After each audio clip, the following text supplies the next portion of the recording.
Plus d'une semaine après la revendication de leurs indemnisations, le gouvernement de la République s'est entretenu avec les représentants des victimes du 4 mars 2012. Au terme des discussions, les deux parties se sont mises d'accord pour un apurement progressif de la dette relative à cette tragédie. C'est peut-être le début d'une solution alternative relative à une situation sociale qui jusque-là fait l'objet de colère et d'indignation. Le gouvernement de la République donne enfin le temps concernant le paiement des indemnités des sinistrés du 4 mars 2012. Pour ce faire, une somme d'1 milliard de francs CFA est sur le point d'être allouée d'ici la fin de l'année au profit des victimes. Ajoutant à cela, les 6 milliards que l'État prévoit également pour l'année prochaine, toujours en faveur de ces dernières, rassure la réunion qu'a eu le Premier ministre Anatole Koliné Makosso avec les représentants de ces sinistrés ce 14 décembre. Nous avons fait le point avec le Premier ministre. Nous sommes entendus pour aller sur de nouvelles bases. Et donc le Premier ministre nous a rassurés. Il a été direct, franc.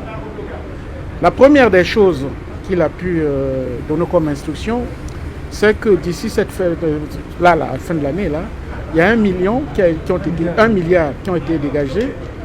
Maintenant pour le 2022, pourtant c'est dur, mais il a ordonné que 6 milliards soient dégagés pour les sinistrés du 4 mars. Décaisser de telles sommes, à l'heure où le pays ne s'est pas encore totalement remis de la crise économique, cela revêt un engagement majeur de la part de l'exécutif.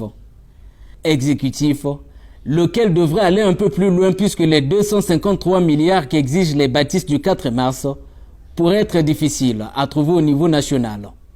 C'est pourquoi les deux parties envisageraient de lancer un appel de fonds international. Il y a qu'il faut chercher à l'international, chercher justement à pouvoir régler ce problème de manière définitive, c'est-à-dire qu'il faut des appels de fonds pour que d'ici 2-3 ans, qu'on en finisse avec cette histoire de sinistre du 4 mars. Vous savez qu'il n'y a pas que les bâtis, il y a aussi les commerçants et il y a ceux qui vivent avec le handicap. On parle d'un budget global d'autour de 250 milliards.